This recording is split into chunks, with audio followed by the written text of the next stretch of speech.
Okay, let's talk about something tough today. A crisis that's happening, kind of hidden away often. Elder abuse. It's deeply disturbing and honestly probably way more common than we think. You're absolutely right. It's genuinely shocking when you look at the numbers. For every one case that actually gets reported, Hmm. the estimate suggests maybe 23, 24 others, Mm. they just go unreported. 23.5 to 1. That's staggering. It is. And we need to be really clear here. When we talk about elder abuse in this context, we're not talking about, a stranger on the street.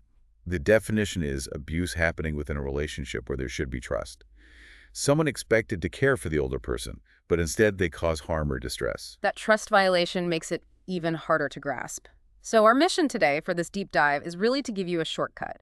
We want you to be properly informed on this. We're going to pull out the key insights from a really important new literature review. It focuses specifically on the dynamic risk and vulnerability factors. Exactly. Dynamic meaning changeable, things that aren't set in stone. This review synthesized a huge amount of research, and it zeroed in on 8 key dynamic risk factors for the perpetrators. Okay, dynamic changeable factors for perpetrators. That sounds like where we could actually make a difference. Precisely.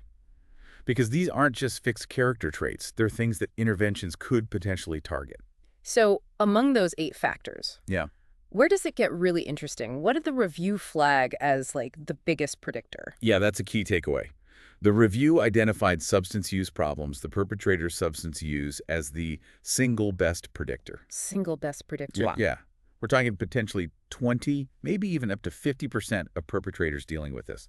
And that often connects to other issues like stealing money or valuables from the older person or just having lowered inhibitions leading to abusive actions. That's really sobering. Okay, what about dependency? I feel like older theories often focused on the victim needing the abuser. Did this review find something different? It really did.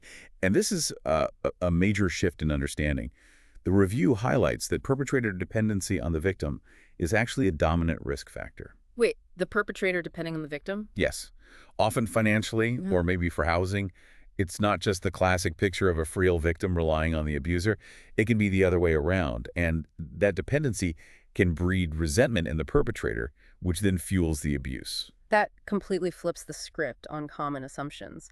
What else did the review mention for perpetrators? Well, several other important dynamic factors, things like the perpetrator's own mental health issues, depression, for instance, or even cognitive impairment.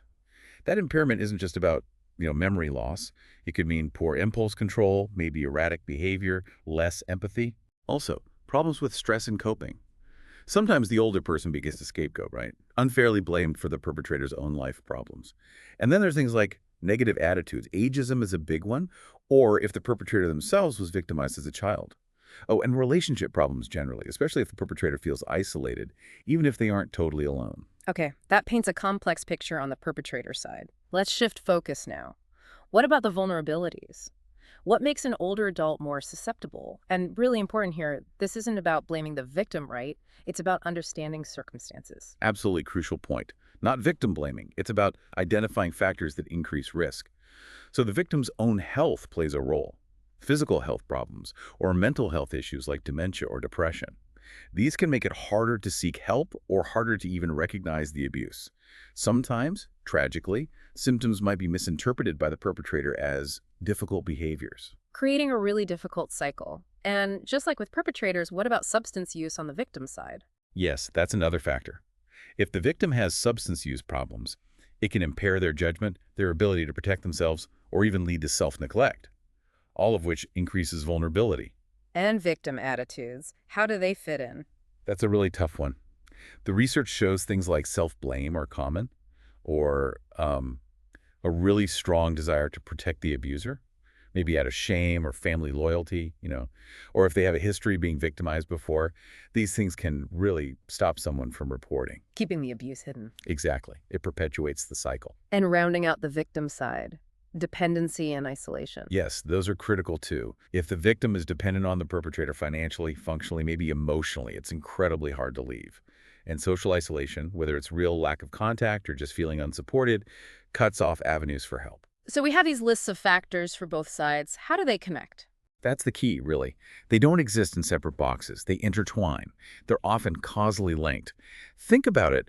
A perpetrator's mental health issue might worsen a victim's depression.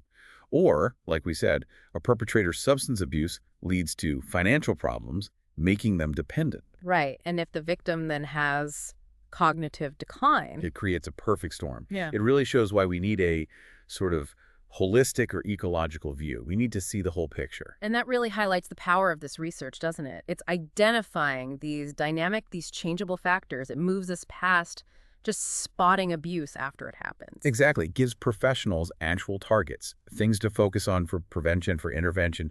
It's about actionable knowledge. So this deep dive, understanding these specific research-backed factors, it genuinely changes how we can think about preventing elder abuse.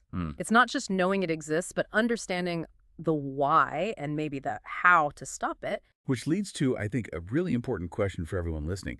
Given that these risk factors are dynamic, that they can be changed, how might you personally contribute? How can we foster a society where older adults are genuinely better protected and supported? Something to think about.